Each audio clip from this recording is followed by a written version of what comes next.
Hey everybody, Chris Avery with you on our 100th episode of Chargers Weekly. We have a star-studded lineup from the NFL Scouting Combine in Indianapolis, Greg Rosenthal of NFL.com, Jim Trotter, NFL Network, one of the greatest safeties of all time, Steve Atwater, the talented Mr. Roto, ESPN's Matthew Berry, and we'll kick things off with the best information man in football, ESPN's Adam Schefter.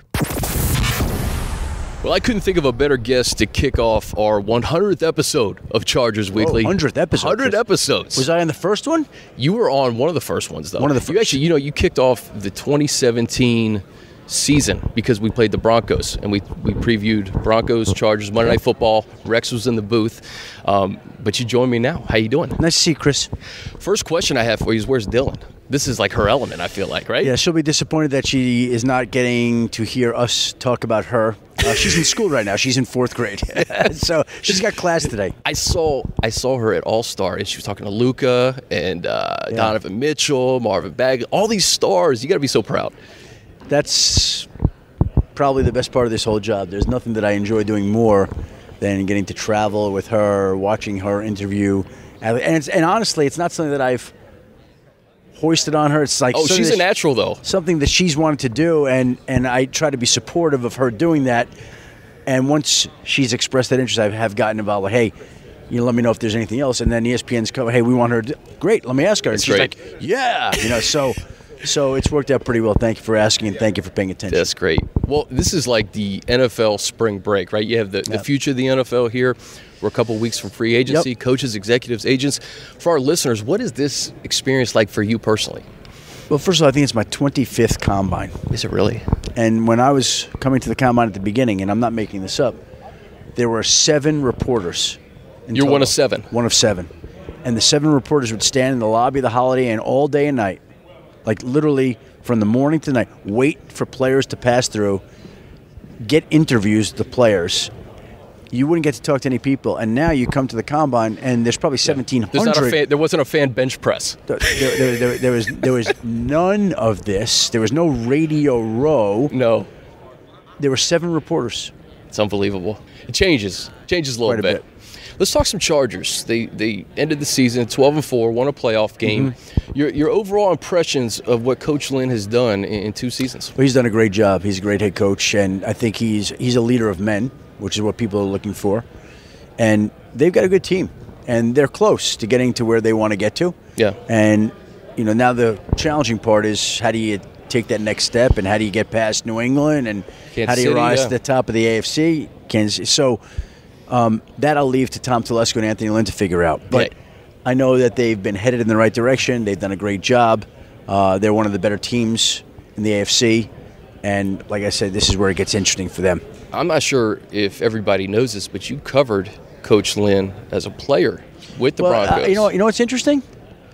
Again, and I guess, in the last hour, I've been reminded of so many little things. I did a sit-down with Cliff Kingsbury for my podcast. Yeah.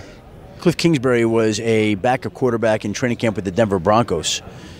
I covered him when he was in Greeley, Colorado, back in the 1990s as a player. Really? Correct. And now he's a head coach of the Arizona Cardinals. You bring up Anthony Lynn. He was a running back at the Denver Broncos back in the day. And when I was at NFL Network, we did the very first story on an accident that he had been involved in. Yep.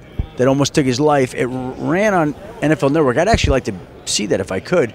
And that became, as he told it to me, the basis of the commercial that he did on Super Bowl Sunday, which was an incredible commercial. It was an incredible commercial. They did an amazing job, Verizon did. And it was Anthony being put in front of first responders that he didn't know were the first responders who saved his life. Yeah, he was giving a talk to them, and then it got put back on him that these were the people who saved his life. And you could see the emotion. How emotional he got. I honestly thought it was the second best commercial of Super Bowl Sunday, and you can make the argument it was the first. The first was that NFL 100 year of all the people. That was fantastic. Which was incredible. But the Anthony Lynn commercial was not far behind. When you covered him, did you have an inkling that this was somebody who could be a really good head coach in this league? Because Adam, he has an aura about him. The players just they really connect with him. He's building a culture in LA. Well, I would say that I always knew that he had a way about him that was different. And you could always see he had a certain charisma and magnetism. Yeah, that's a perfect way to put it. That drew people. And so he's always been that kind of guy. Yeah. Like, just, you know what? He's always been a quality person. High character. High character. Yeah. Quality. You said high character is better than quality. Yeah. But it's the same thing. We're talking about one and the same. And he's that kind of guy. Yeah. And he's entering year 3. It's hard to believe this is his 3rd combine with the Chargers. And, you know, you look at the draft. Tom Telesco, I was just talking to somebody about this. Yep. 14 draft picks over the last 2 years. They're all still on the roster. 13 have played in a game. 11 have started a game.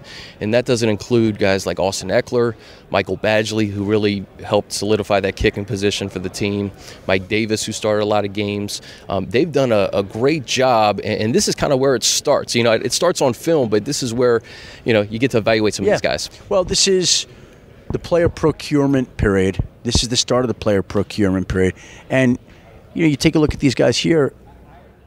You may want a guy in the combine, you don't get him, but you know what? You may get a chance to get him as a free agent in 2023. Yeah. So you just don't know. You're here to get yourself as familiar as you can with all these players and then let the offseason begin. Yeah. Well, you broke the news about Joe Flacco. The AFC West, there was a lot of changes last year. It's trending that way again this year. There's a new coach, new QB in Denver, a new defensive coordinator in Kansas City. Yeah. Well, Raiders, 3 first-round draft Chris, picks. Every year, I mean, it's just how it is. It's just the league now. Yeah, I covered the AFC West from 1990 to 2004 before I moved to NFL. And every year it was John Elway, and it was great quarterbacks, and it was just a great division. Junior Seau. So to me, just a modern day version of what you're talking about. It's always existed. It always will exist. Yeah. You know, 4 competitive teams. You know, competitive people. Everybody wants to win. Yeah. So they're all going up against each other, and that's just how it kind of goes. Nothing carries over either, right? You know, you could be 12-4 one year, you could be 7-9 the next, you could be 13-3. It doesn't matter. So as we sit here entering March, how do you forecast this division, knowing that we got free agency? Well, I'll say this to you. Chargers are really good, and the Broncos, I think, have begun to make some moves that are going to help them. And the Raiders, as you mentioned, have all those picks to begin to lay a young foundation. But if you got Patrick Mahomes in the division, that's a problem for everybody else. He's a good player. I actually was thinking, like, John Gruden signed a 10-year contract. At the end of John Gruden's 10-year contract, Patrick Mahomes will be 32. Like, that's signing another contract. Maybe he's signing a 10-year contract at that point. It's a tough way to make a living. It is. Because he's a really good quarterback, and he's going to be really good for a long period of time.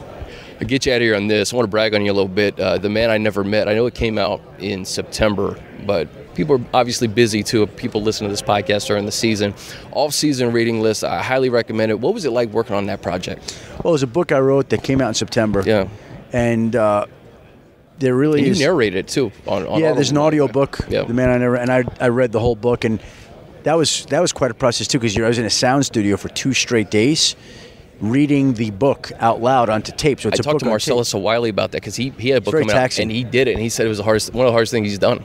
You know, I once did voiceovers for Madden video game for about 4 or 5 straight years, and I would go to Orlando, and they'd have you read like pages of notes, and so they could interject into the video game. And I'd walk out of that studio after 2 days, and my head would be spinning. Like, it was. It's hard work. It was draining. Yeah. And it was the same thing for reading the book. Like, you know, your voice is strained, you're tired, you're dizzy. Look, it's not physical labor. Well, it is physical labor. It is. But it was exhausting. And the book came out, and really there's not a day that goes by where I don't hear from somebody that read the book or listened to the book. Yeah. And was touched and moved by the book. And so it was done as a tribute to my wife's late husband and my wife. For those who don't know, basically, my wife lost her husband on 9/11. And I wrote a book about him and her. And there we go. It's a phenomenal book. I couldn't recommend it enough, and I can't thank you enough for your time and how busy you are, especially this week. Probably the busiest week for you. One of them, huh? No. Listen, we get to the offseason. I think the week after the season ends, when coaches are fired and hired and the players are beginning. Yeah, we talked about that.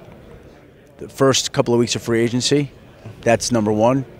The week after the season would be 2, and the draft would be 3. The combine week is you know what? It's kind of nice to get to see people that I don't get to see. Yeah, I haven't seen you forever. I don't get out all year. Yeah. Like ESPN, as I always say, doesn't let me out of the cage. So it's nice to be out of the cage for a little bit. Thanks for spending some time. Thanks, Chris.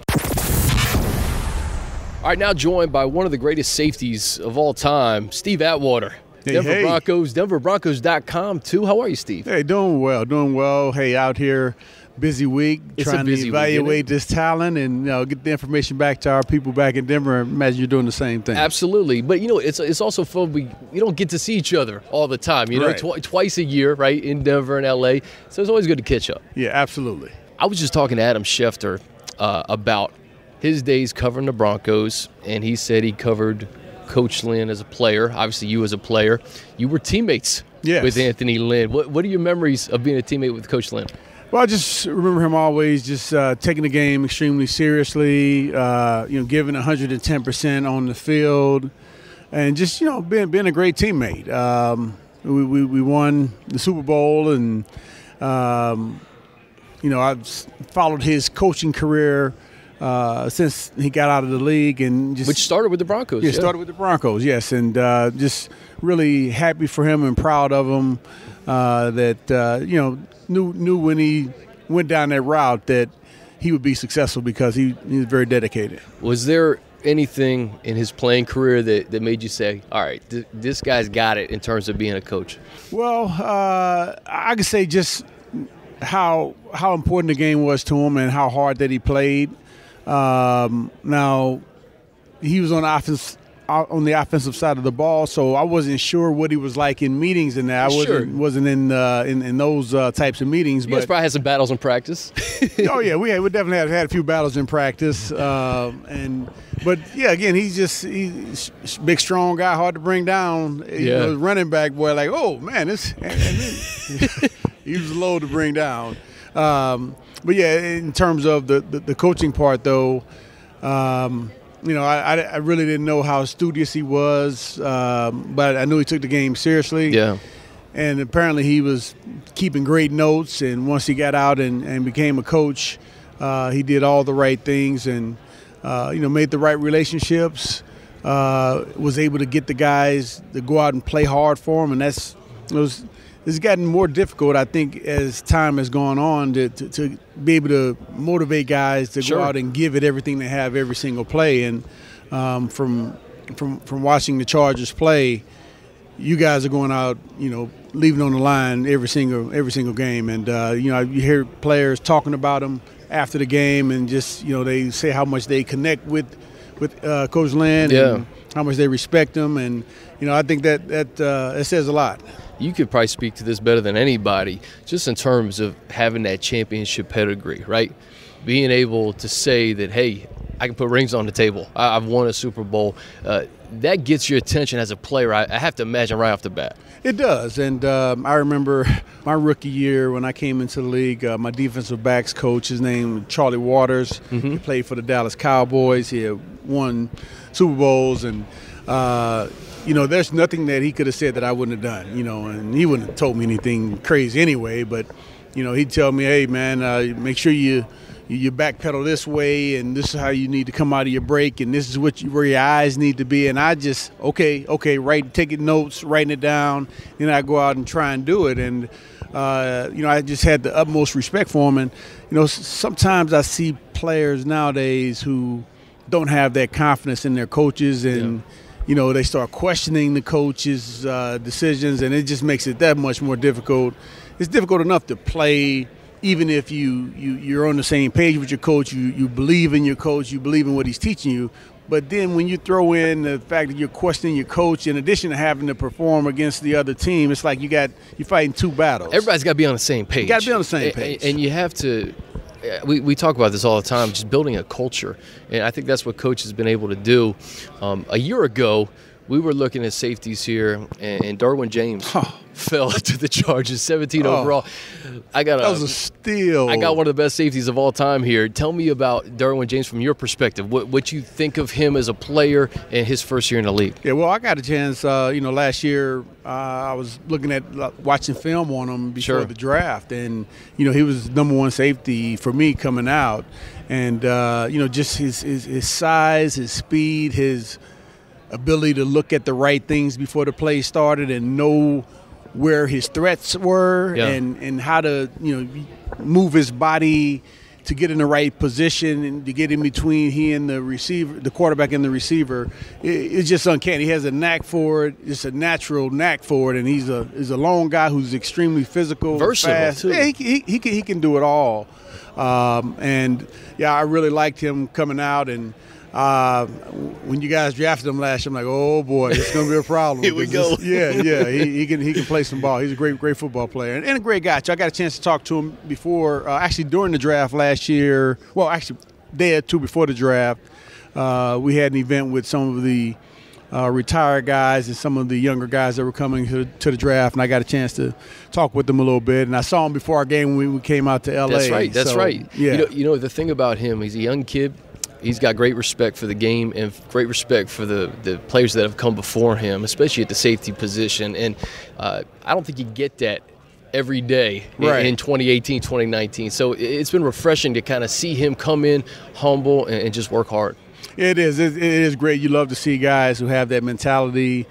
A lot of times people just, put a rubber stamp on and say, well, all players, all these players now, they want everything the easy way. Not all players are like that.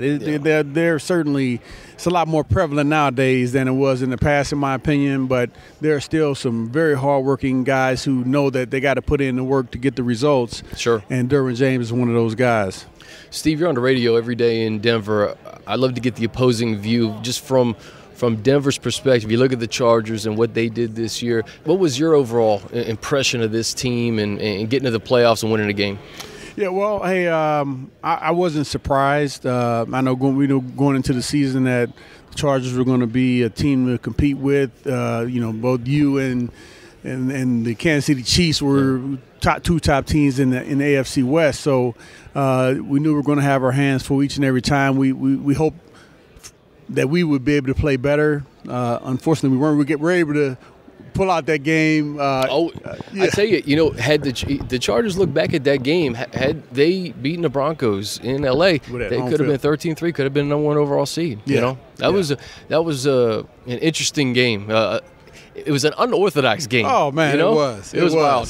Yes, I remember watching it. I was sitting right in the tunnel there watching as Case completed that pass to Courtland Sutton. That's right. Set He's it a good-looking rookie. Yeah, he is. He's a good rookie player. Great work ethic and just hard worker, and I think he's going to be great for us going forward. Yeah. Finally, we'll get you out of here on this. Just the Broncos in 2019 reported trade of a new quarterback. You got Vic Fangio in the mix, who spoke this morning as we take this on a Wednesday. What are your overall impressions of where this team is trending? A lot of good pieces on both sides of the football. Yeah, the trade is, like I said, reported. Hopefully, we have to say reported. Yeah, let's see what happens. Hopefully that will happen. And I see a coaching staff that has a clear idea of where they want to go, and they got to get some more pieces in place. And this is a part of it. Of course, come to the combine, building your team through the draft.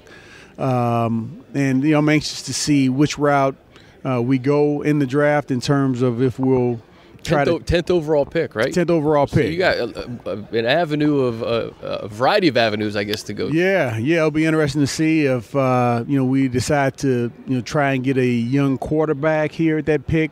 But we also have quite a few other areas that I think we like to address. I think we'd like to address the cornerback position, interior defensive line, linebacker. Yeah, you get some like Roby's a free agent. Yes. Right? Bradley Roby's a free agent. Yes, Bradley Roby's a free agent. From hearing Coach Fangio talk earlier today, I think they're going to allow him to test the free agent market, kind of see where his market is. He definitely hasn't ruled out the possibility of Bradley Roby being a Bronco this upcoming season, but you just want to get a feel for what the market is like for him now. Well, Steve, we're doing this interview. You just did 3 hours of radio, so I can't thank you enough for your time, spending a few minutes with us. You're a class act, and we look forward to seeing you down the line. Oh, same here. Appreciate you. All right, as we roll on here on Chargers Weekly, joined by the talented Mr. Roto, Matthew Berry. How are you, sir? I'm well, thank you. Go Chargers, go. I love it. I was just telling you that the Fantasy Focus pod came to training camp. Yeah. We missed you, though. Phil, Stefan, you were there. I had some sort of meeting or sales thing I had to do. They said you were kind of big time. They said you had a big deal. Something going on. So I had something going on. It may have just been time away from Field and Stefania. I have that contractually written in. So that may have been it. But they told me they had a great time. And, obviously it was a successful season. Not as successful as the Chargers would have wanted, but I think, all in, pretty happy with it. No, absolutely. You go 12-4, you win a playoff game. Yep. From a fantasy perspective, you look at that offense. Really nice. They were humming. They really were. The wide receivers. I wanted to ask you because I remember talking to Field during training camp. We just seen Mike Williams make play after play after play, and I think at that point people were still drafting. They're like maybe 10th round, 11th round. Yeah. He was probably one of the more pleasant surprises in fantasy this year. He was, it's a little inconsistent from our point of view, only because the Chargers, and this is a credit to the team that Anthony Lynn and everyone's put together, but they had so many weapons. So so you had Gordon, you had Eckler obviously out of the backfield. Keenan's going to get his, right? But then you'd see it'd be Tyrell Williams, it'd be Mike Williams, and there were a couple of games like. There was I think it was a 3-touchdown game, and one of them he ran for a touchdown. Like, wait, where did that come from? Was the Chiefs game. Yeah, the Chiefs game. Yeah. And a 2-point conversion. Right. Yeah, it was like the Mike Williams game, and but he'd been inconsistent. So that just felt like the volume wasn't there for him. But certainly the red zone targets were, which is interesting. And so what's going to be really interesting, I think, for people that are looking at the Chargers from a fantasy perspective is how does that change with Hunter Henry's return? I was just going to ask you. So because Henry was so good in the red zone 2 years ago, and the expectation, like he was a high draft pick, for people that drafted early before his injury, people were, he would have, I think, before his injury, I think I had him as tight end 4 coming into the year. And so, because we know Philip loves looking for tight ends in the red zone, in the end zone, obviously, Gates owns the NFL record. And so when Hunter suffered his injury, I think, looking around, all right, who's a big target in the red zone? Who's somebody that could replace that? And 81. So, right, big Mike Williams obviously comes out, and the college resume speaks for himself. I think Williams, because the Chargers are a West Coast team, and so much of our media is East Coast based, and people, I don't know, the Chargers never get enough respect fantasy-wise, I think, that they should. Really? I really don't believe that. Melvin Gordon does. Melvin Gordon always goes in the first round. But beyond that, like, I do a column every year called 100 Facts. And I just it's basically a sleeper bust column disguised, and I sort of use facts to kind of build a case for somebody. Sure. And if you go back and look at my one from last year, I used 5 or 6 facts on Phillip Rivers. And I just pointed the fact that, that Phillip Rivers had been so consistent that he was like 25 touchdowns and 4,000 yards in the bank. Never misses a game. He's always healthy. And also the other thing about him is that I think 4 out of the last 5 seasons, not counting this past season, so this is going into last year, and it's happened again this year, so I guess it would be 5 of the past 6.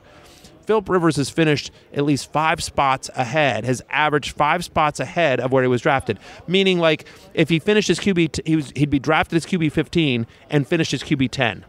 He'd be drafted as QB 13, finished as QB 8. He always outperforms his ADP, which is average draft position. Just Rivers never gets the respect that I think he deserves from fantasy players. Yeah, and he hasn't missed a start, as you mentioned, since 2006. Why do you think that is? Is it just there's so many quarterbacks now that you can wait on a quarterback, and then Philip just kind of gets pushed back a little bit more? Yeah, I think it's because, although I think maybe this year, I think it's, first off, quarterback is devalued. Yeah. He's not a big name quarterback in this sense, the way a Brady or a Rodgers or Roethlisberger is, where, and I think some of this is on ESPN, like we don't show enough highlights, and that kind of stuff. I remember after one Sunday night game that the Chargers came back and win, Rivers was talking with Michelle Tafoya, and he was all fired up because he was right, and he was all fired up because he's like, this is like the first one I've done of these in like 4 years or whatever it was, or 3 seasons, and so it's like because of the Chargers have struggled, and because it's they were in San Diego and LA, a West Coast team, for whatever reason, Philip just doesn't have he's obviously a big star, he's a future Hall of Fame, all that. But I'm just saying, like, I just don't feel like he gets the media respect he should. He's not mentioned in the same breath as those guys when he should be, when the numbers suggest he should be. So based on the year that he had last year, and you take into consideration, He throws the ball to Melvin Gordon a lot. Yep. He throws the ball to Austin Eckler a lot. Yes, Hunter Henry's coming back. Keenan Allen. Yep. PPR machine. Yes. Mike Williams. Where do you look at Phillip Rivers this year in comparison to years past? Listen, I'm always a Phillip Rivers apologist. I have him on my Dynasty League team. I've had him for years. So I love him as a quarterback. What's nice about Rivers is there's a floor there. I think one of the problems is that he hasn't had a crazy Mahomes-like season, or a 50-touchdown season. He's always just so solid, right? Yeah. And for leagues that count interceptions, that's been an issue at somewhat. I think I have him somewhere like 8 or 10 in my quarterback ranking. So pretty good. As a QB1. He doesn't run, and by run I mean like he's not mobile the way like Aaron Rodgers will get you 3 or 4 rushing touchdowns over the course of a year. So obviously Mahomes has speed there. You think about Lamar Jackson, obviously, and so Cousins is somebody that's a part of his game usually, and so Wentz, Deshaun Watson. When you think about some of the other kind of high-end fantasy quarterbacks, so he's a little bit stiffer from just a pure statistic standpoint, and then also one of the reasons Melvin's so good is because he converts touchdowns. Yeah. So, like, the problem for Phillip Rivers' fantasy stock has been a great thing for Phillip Rivers, the NFL quarterback, which is that the Chargers' defense is usually pretty good. Yes. So he doesn't get into shootouts. They're up. They're running the ball in the second half. They tend to, run the ball with Gordon when they get in close. And so, it's hard to project Phillip Rivers for over 40 touchdowns. You know what I mean? Sure, yeah. So I think that's why there's a little bit of a ceiling there with him, but the floor is very high, and I think Rivers is awesome. You think about Gordon too, and coming out of Wisconsin, he didn't catch the ball a ton in college. And each and every year, we're starting to see him catch the ball even more and more. You couple that with Eckler, and I think one of the fantasy questions, first of all, it's February. It's never too early to talk fantasy. No. But one of the questions I always got with Eckler and Gordon is like, do you start both? Can you start both? And at the beginning of the year, they were on – Last year you could. They were on an Ingram Chimera clip, the first 4 or 5 weeks of the season. Yeah, they were. And, I mean – Eckler's a talented player, and it's a credit to him because it's like when you've got somebody like Melvin Gordon, you just all you need to do is give him a breather a little bit. But I think Coach Lynn said this over the course of the season, like we've got to find ways to get Eckler on the field, And when Gordon went down with his injury, and Eckler was dealing with that stinger. Justin Jackson stepped up, and it was real nice. Yeah, it was a credit to the coaching staff and the game plan, but. You could see you missed, the Chargers offense missed Eckler. He brings something to that offense that I don't think they have elsewhere. Yeah. And so he's a special little player. When you come here, what are you trying to get information about next year with teams? Are you looking at some of these prospects? I'm not really looking at the prospects because, again, until you know a player's, like, you can say this player is a great, but you know what I mean? Like, I'm trying to think of a good example. The example I always use is Derrick Henry. Like, I loved Derrick Henry coming out of college. Alabama, I'm like, I can't wait to draft this guy. Yeah. Then he gets drafted by Tennessee, and he's behind DeMarco Murray, and you're like, well, there goes that. Like, he's not getting on the field, which he really didn't, in his first year. So and there have been lesser players that have suddenly sprung to fantasy relevance because they've gotten into the right situation or a scheme that's, a good fit for them. How about Phillip Lindsay, a guy who didn't even get drafted? Exactly. And, had a monster year. But there was opportunity there, and, and it was a good fit, and they schemed for him perfectly. So I don't really pay attention to the prospects in a big sense until I know where they land for what I do. Mm-hmm. For here, it's more about networking and learning. I go to all the coaches' press conferences, and you get to ask specific questions and talk to various players, coaches, and then, at night you meet people and just, gleaning information, gleaning nuggets, developing sources, kissing babies, shaking hands. That's what doing it all is. That. Right. That's what it is. We're here day one. Final thing for you, free agency. The guys like Le'Veon Bell, some of these other guys. How does free agency dictate how you rank them? Like a Le'Veon Bell, for instance, based on where he goes, is he really going to change? Sure. Oh, sure. I mean, again, it's all about, it's about scheme and opportunity, right? Now, in theory, Le'Veon Bell's probably going to go to a team. You're not going to sign Le'Veon Bell to the kind of money that you're going to need. And not give him 25 touches. Right. So, I mean, I have him ranked as a, top 15 player. But I rank him differently if he's on the Jets versus the Colts. You know what I mean? Like, I don't think he's going to the Colts, but my point is like if the Colts sign him behind that offensive line with Andrew Luck as his quarterback, that's a different scenario than if he goes to New York and he's behind a so-so offensive line with still a young quarterback. And, so it's so again, it just sort of depends on every player is different, every situation is different, every team is different, opportunity is different. I will say, however, is that free agency is like this big puzzle because every signing creates a ripple effect on that team and the team that the player left. And so, like, we know Le'Veon Bell's not going to be with the Steelers. But, assuming the Steelers trade Antonio Brown, that's going to affect... It affects Juju. It affects James Washington. So, you know what I mean? Like, it affects a lot of people. And we're even talking about, like, offensive tackles and guards. Sure. Bolster an offensive line, or you lose a guy, and that running back doesn't have the year that you expect him to have. Correct. Yeah, 100% correct. Matthew Berry, can't thank you enough for your time. Really appreciate it. My pleasure. Go Chargers. Fresh off a Hawaiian vacation, joined by Jim Trotter of NFL Network. Jim, how are you, sir? Still wishing I was on vacation. Yeah, the weather's not comparable here in Indy, huh? No. I always feel bad. You never want to complain about being in Hawaii. The weather wasn't. We go every year. And this was the first year where we got a little bit of precipitation, outside of the ordinary. Yeah. But again, Still you're in Hawaii, so you can't complain. Yeah. No one's going to feel bad for you. No. Well, what's this week like for you? Because it's an interesting time on the NFL calendar, right? You got the Super Bowl just ended. We got free agency in a couple of weeks. You got the future of the league here. You got coaches, agents, executives. For you personally, how do you approach the week? What's interesting is I hadn't been here in roughly 7 years, I think. Really?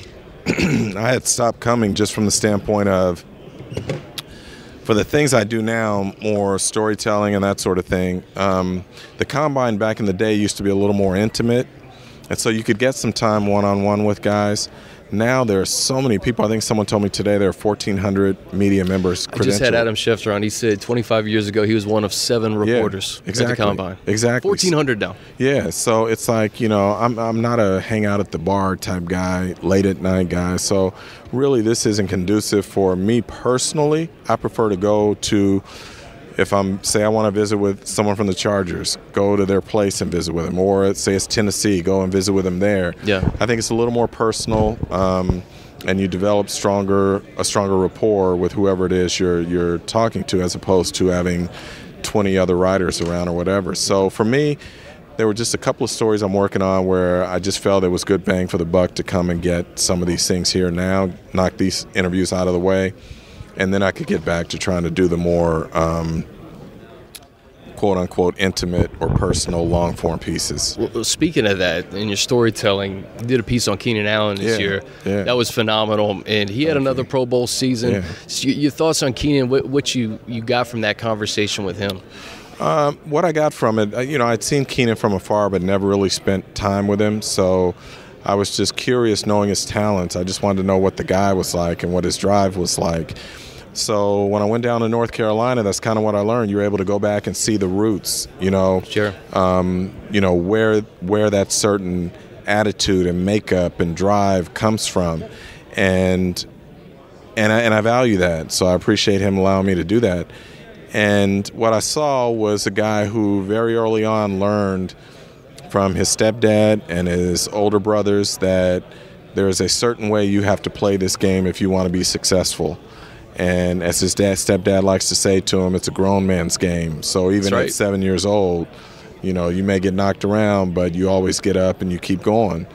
And so it allowed me to better understand that sort of alpha dog mentality he has when he's on the field, and just his drive to be the best. So again, I love going back and being with these guys in those settings and getting to learn a bit about them as people too, as well as just players. People forget that Keenan's so young still. Yeah. And here's the funny thing: when he came out, now the way the story is told to me, his mom literally had to sign his first contract because he wasn't old enough. Was he like 20? He wasn't. Yeah, he wasn't 21 yet. And that's wild. Yeah, and he's in his 7th season now. Yeah, and his mom had something along those lines. She had to sign something for him to be able to play in the NFL. So that's pretty wild. But his perseverance too through some really tough injuries too, Jim. I mean, to rebound, I can't get that first half of that Chiefs game out of my head week 1 where he was just eating up the Chiefs. I think Marcus Peters in particular had a meltdown because of it. Yeah. But he does that to you. He's the best route runner in the league. Yeah, and he'll he likes to talk to you. So that's part of it. And you have a competitive guy like Marcus Peters, and so when you're getting your lunch handed to you and the guy's talking to you, it's very easy to lose your composure, which Marcus did. And that's what was so disappointing to see him go down, in that game the way he did for the season. It's like beginning of the third quarter or something like that? No, it was first half. End of the first half, yeah. Yeah, it was still end of the first half. So, I mean, he was on pace to have a monster game, and which likely would have led to a monster year. But, to see him come back, and then I thought it was pretty telling for him then as he sets his goals going forward. It was never then about catches or yards or touchdowns. It was always about 16. Just play 16 games. Yeah. And he always believed that if he played 16, everything would take care of itself, and it has. And he was a big part of the Chargers' success this year. I mean, you go 12-4, you win a playoff game in Anthony Lynn's second year. He's really building something in L.A. Just your overall thoughts on what the Chargers did in 18. I thought it was a big step for them to finally try and connect with that community. Look, L.A. loves a winner. So, as I've always said, whether it's the Chargers or the Rams, it's going to take time to develop, to establish roots in that community. Mm-hmm. And one of the ways you accelerate that growth is by winning. Yep. So it was critical for them to do that. It was disappointing to me personally because knowing some of these guys as long as I have, whether it's Philip or Antonio, you'd like to see them have success and get a shot and play for a ring. So to see them lose, that was disappointing. I think that was a shock to everybody, the way the season ended. Yeah, no question about it. I thought, look, if we're being honest here, I thought the Patriots did a much better job in terms of game planning for the Chargers than vice versa. And I mean, we could dissect that whole game, which I don't think it. You could really, but the thing about the Patriots that whole playoff run. I mean, they shut out the Chiefs at halftime in Arrowhead. They held the Rams to 3 points. They were locked in, and they're almost kind of the anomaly of the league. It's kind of a different deal. No, what Bill does is he uses the early part of the season to figure it out. Mm-hmm. What does he have? What are the strengths and weaknesses? What can they do? Like Gronkowski after the Super Bowl was saying, they had to establish an identity. Every year is different. Every team is different. And what they realized halfway through that year was our identity is not throwing the ball. Our identity is grinding on people. Mm-hmm. So that means, a lot of Sony Michel, James White to set up our play action game. And that's who they were at the end of the year. And so when they got into games against the Chiefs, or they got into games against the Rams, they were able to play more ball control in terms of they understood the importance of time of possession. And the good thing for them is, fortunately, that against the Chiefs, they did shut them out in the first half because I'm not sure they or anyone else could have stopped Patrick Mahomes if that game had gone on any longer. But, no, they're phenomenal. That's why they've won 6 championships, under the Brady-Belichick era. But I still, would have loved to have seen Philip and Antonio get that. Because one thing Philip had told me going into the playoffs was he felt that after the Pittsburgh game that they were starting to turn the corner a little bit in terms of connecting with the fans in L.A. Mm-hmm. because that was so big to come back from, I think, 18 down in the second half, something like that? It was 16 down. I can't remember. 16 down. You were there. I was there. But to come back from that. And then to follow it up 2 weeks later. Correct. With what they did in Kansas City, correct. Down 14 in the fourth quarter. So to do those two things, I remember him telling me the story that, you have those times in San Diego where you'd come back from a big game and there'd be tons of fans waiting on you. And then early on they'd come back from a big win, their first year in L.A. or whatever, and there'd be 2 or 3 people. And he said after one of those games, I can't remember if it was Kansas City or if it was Pittsburgh, but he said all of a sudden we had fans waiting for us. Yeah. And he's like, that was nice. You started to feel like you're making that connection. No doubt. And so if they could have won that next game against New England, that playoff game, and got into a Super Bowl, it would have been really fun to see what that would have been like. The good thing, I think, for Philip, this overall roster, there's a lot of young guys. Sure. We've talked about the way that Telesco and company have drafted. A lot of guys still on the roster from the last few years. Sure. Undrafted guys like Badgley and Eckler contributing. Philip's going to have another crack or two at this over the next couple of years. Yeah, he may, but I guess I've been around this game long enough to never sort of assume or to take for granted. And I know 100%. You're not. I know you're not. Nothing carries over. 12-4 does not carry over to 20. I mean, correct. So you'd be foolish to think that. Correct. So I hope you're right, because I know as writers we're not supposed to root for teams or people or all that, but I've been around this game long enough, and that I root for good people. So, Philip's obviously what I call good people. So I'd like to see him have an opportunity. Does anything surprise you in this league anymore with player movement and everything that we've seen over the last couple of years? Yes and no.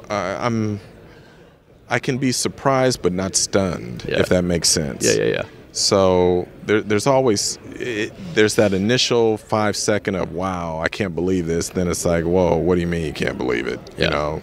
Think back to last year when this happened or that happened. So one of the things that I guess surprises me is how teams will continue to make the same mistakes in terms of clubs that believe free agency is a panacea, and they open their wallets and pay incredible amounts of money thinking that one player or two players are going to get them over the hump. And I think the stat I saw is that last year, of the top 5 guys who received the largest contracts, those teams did not make the playoffs, those 5 teams. And yet we're going to see it again this year. You watch. Look at some of these quarterback salaries. People are going to break the bank for someone. The quarterback position, I understand a little more just the desperation. I still can't say that I would do it, but you have to try and sell hope to your fan base, so you need to do something. If you can get a guy that can at least maybe get you in a position to get to the playoffs, but it doesn't always work out. That's what the Broncos thought they had with Case Keenum. Yep. And now look where they are. Yeah. So in all likelihood, they're going to look to move Case or potentially even cut him. It's a strange league, but that's what makes it so appetizing to a fan base, that you never know, and different things are happening, and you wait to see what's going to happen next. And when you have someone was telling me yesterday that there had been talk or a discussion about should they move some elements of the combine to prime time, and I'm like, on the one hand I'm like, come on, and then on the other hand I'm like, the appetite is so insatiable for this that I could see that happening. We're taping this right behind a fan bench press over here. You know what I mean? This is the bench press. The real bench press is right to our right here. Yep. So this thing has... You getting ready to go throw up 225? Yeah, I don't know. 20 times? I just came off vacation myself, so it may be a little bit tough for me. But, Jim, you're the best, man. Always gracious with your time. What do you got going on this offseason? Just working on a couple pieces here, and then same old thing, trying to pick out some interesting stories that hopefully will resonate with fans, and just trying to do some good storytelling. That's all. Can't wait. You do a phenomenal job. I appreciate you, man. All right, as we roll on here on Chargers Weekly, episode number 100, have to bring on a recurring guest. Greg Rosenthal, NFL.com. Greg, what's up, buddy? I'm like Norm Macdonald on Dave Letterman. That's actually going to really date me because no one knows these references. People know Norm. But I would love, but Letterman hasn't even been on the air for a while. I would love to be the Norm Macdonald, though, because he's like, if you see him on a show, you're happy. We had you on right before, that was actually during training camp, and you made the prediction of Chargers-Pats AFC Championship game. You came kind of close. Very close. I thought you were just going to full out give me credit for that. I should give you credit. You had. Who knows if the seedings had ended up a little different? Maybe that would have been the AFC Championship game. I would have never guessed, the morning of that game, how that game would have gone. You and me both, or anyone. No one thought that. But it doesn't surprise me that those were two of the final 8. I just thought they were two of the best 6-7 teams going into the season. I think it kind of played out that way. Yeah, I talked to Isaac Rochelle on Monday for our Backstage Chargers podcast. He says he's staying salty. I think the entire locker room is pretty salty after that game because After the Patriots scored the first touchdown, Chargers came right back. It was like a 46-yard touchdown. Keenan. I just thought there would be a lot of points. And then it was kind of a buzzsaw. Well, you saw the next week again in Kansas City, and then you saw in the Super Bowl the defensive game plans and improvement and the continuity from that Patriots defense. It was no fluke. It wasn't just like one game plan where they outcoached the Chargers, and they did, but they did it against the Chiefs. And I know the Chiefs eventually scored in that game, but to hold them to 7, at halftime. To hold them to 7 going into the fourth quarter is outrageous. And then in the best, one of the best Super Bowl defensive performances of all time. So they came up with something, and it's a good reminder to Chargers fans, to everyone, that's like the season kind of starts anew with the playoffs, and if you can figure out or become a different or better team, then it's like that's almost all that matters. You know what gets lost in it too, Greg, is they were 9-0 getting on a plane going into that game against the Patriots. The travel and what they did on the road, the impressive wins in December, Kansas City, Pittsburgh.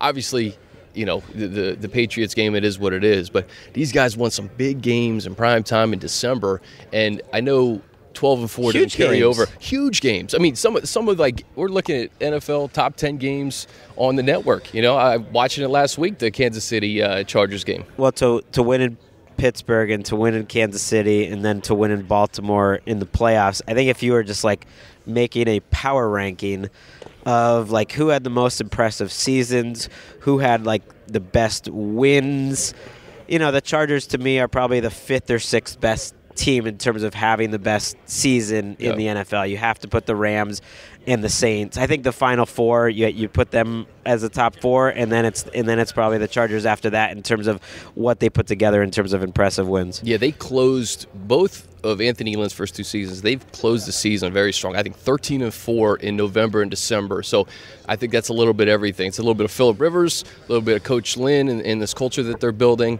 and really what Tom Telesco has done with the roster, a lot of young pieces. It's impressive, but they also have to be really concerned about how the offense finished. So that was the thing that stuck out to me. Was it was one of the best offenses in the league for 14 weeks. It wasn't great the last 3 or 4 weeks. Now they had much tougher matchups, but the line especially. And I did hammer that going into the Baltimore game. I picked them to beat Baltimore, but in that game and the Patriots, I was just saying, hey, that offensive line that we've said so improved, they're not really protecting Phillip that well, and especially on the right side, it was just trouble, and that played out in that game. Yeah, and it wasn't their only problem, but it was an issue that I'm sure the Chargers are thinking about going into the offseason. Yeah, I think you have to address the offensive line in some form or fashion, and one of the ways you do that, I think Forrest Lamp, this is going to be his first healthy offseason because he got hurt in training camp his rookie season. He didn't play much at all in 2018. So if they can get something from Forrest, couple that with, we were just talking offline about the draft, how, we don't know much yet, but it seems to be a good offensive line draft in terms of depth. So maybe you get a right tackle. Maybe you get some positional versatility there, someone who can kick into guard. I've talked about this with other people kind of around the league. It's a weird issue when almost every team has offensive line problems. Right. Like, there's so many teams. I wrote this article. It's like one thing they can do to get to the Super Bowl next year. You can make 20 of them be offensive line issues, and there's no one in free agency. That's what I'm focused on right now. There's a couple guys here or there, but it's so hard to find value in free agency. You're much more likely to find value in getting the right offensive line coach and system, no doubt, than you are being able to, like Roger Saffold, who also is in Los Angeles with the Rams, 31 years old, had a solid career. He might become the highest paid guard in the NFL because he's a free agent, and he's just the best guy available. He's 31 years old, and he's not a Pro Bowler, and he's got to be the highest paid guard in the league. It's wild. Let's get into your list, top 101. I was looking at it a couple days ago. I have to sift through it and look at it with context because a lot of these guys are going to be franchised at the top. Right. It'll change. It'll change before March 9th, so, I think is the day. Yeah. The guys that you're confident will not be franchised. Who's at the top of that list? So, like, who kind of leads the pack here? Le'Veon Bell, Trey Flowers. I still think there's a chance Trey Flowers gets tagged, but most people don't. So Le'Veon Bell, Trey Flowers, Earl Thomas, I think there's a chance Landon Collins is out there. Yeah. Sheldon Richardson, guys like that. Defensive line is something that the Chargers... Nick Foles, that's another one. Nick Foles. What do you think Nick Foles goes? Jacksonville's the one that makes the most sense. People are trying to push back on that. I think the Giants are the wild card that I'm really looking at. When the Eagles are trying to trade Nick Foles, I think it's because they don't want him to go to the Giants or the Redskins, which I think both would like Nick Foles. Yeah. Defensive line for the Chargers, they'll be probably looking at that position both in free agency and the draft. A lot of unrestricted free agents across the line. Linebacker is another position where they could probably address it in both free agency and the draft. CJ Mosley, is that a guy that you think is going to be free? No, because I think the Ravens will. He seems to be their priority to get a long-term deal done. I don't think they want to use the tag for him, but I think they'll figure out a way to keep him. But there are some pretty top-shelf linebackers available. KJ Wright from the Seahawks, who's really good. He's been and good would for a long time, absolutely too. fit.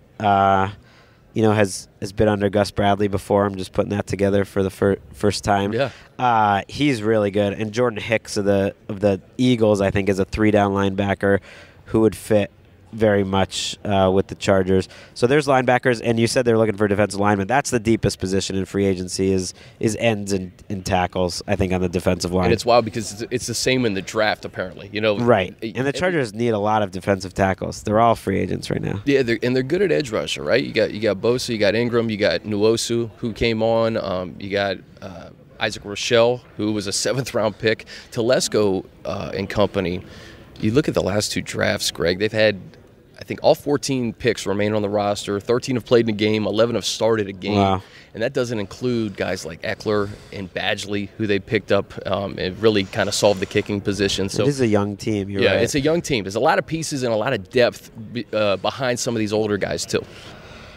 Yeah, and that makes defensive tackle even more important because they're going to want to get some guys in the draft. They'll probably want to bring back, I would think, one of their guys because right now they have 3 free agents there. Darius Philon is probably the guy out of that group that I would think they'd want to bring back the most, and also I think could sneaky get a nice contract in free agency because I think he's shown some good things. But if you're it's not that hard to find like a run-stopping guy in the middle, a guy like Marcus Hunt, or there are defensive tackles out there. AFC West, obviously a new coach and quarterback in Denver. You're going to have a new defensive coordinator in Kansas City. The Raiders have 3 first-round draft picks. There's undoubtedly going to be more changes probably over the next month or two. As we sit here at the end of February, entering March, what's your early forecast of this division?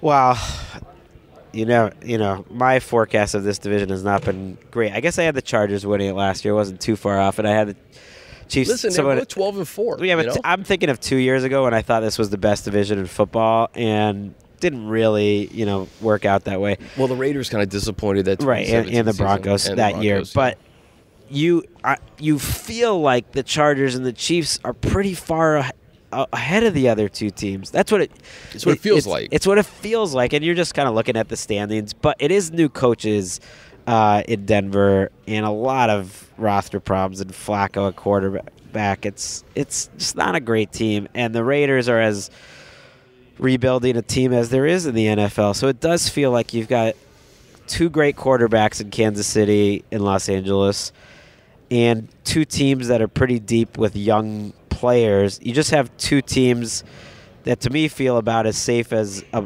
10-win team as just about anyone in the AFC, along with the Patriots. And that's especially because I think they're just significantly better than the Broncos or Raiders, but it never works out that way. So I've learned that. No, nothing carries over. But like the Chiefs to me would be, if you just had to pick one team, who's the favorite in the AFC? If you just had to pick one team, it's like, well, I'm going to give it to the 25-year-old MVP. I mean, you can't argue with that. You can't argue with that. With a great coach. And I'm a big Andy Reid believer, and I just think he creates offense every year, and so I just feel like that team's going to find a way to double-digit wins, and that's where you start. Speaking of coaching and continuity, I think that's just like the underlying theme with the Chargers. It was the same last year, but you continue to keep the coaching staff together, right, with Whisenhunt and Bradley and a lot of the positional coaches under those guys. I think there's something to be said about that. You go into a new season, and there's not a lot to learn that's new in terms of your surroundings.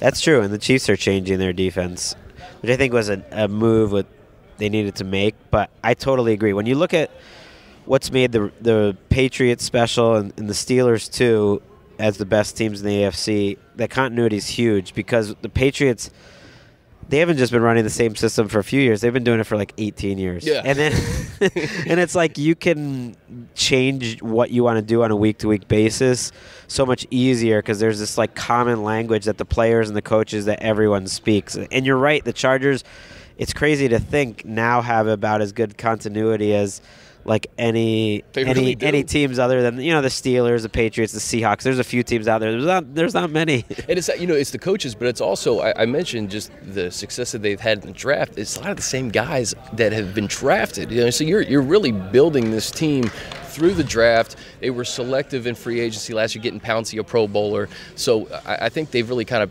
picked and choose their spots in free agency to really bolster the roster. Yeah, they need, you mentioned Lamp and, those 2 offensive line picks, I don't think it's panned out the first 2 years like they would hope back-to-back. But otherwise, they've done really well in the draft. And continuity-wise, that's how you win is by – if you can stack up good drafts one after another, you're not going to count on – trying to figure out how to get veterans from another team that's going to help your team because it's really tricky. There's a lot that goes into it. You can't just plug a guy in a different system. Yeah. You can do it, but it's easier once you have that base of guys that are draft picks. No doubt.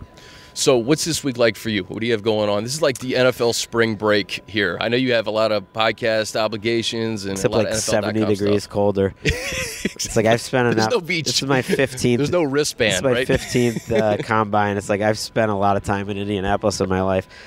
We tape podcasts. We do a Twitter show on Thursday, and then we go to cover the pro side. So yeah.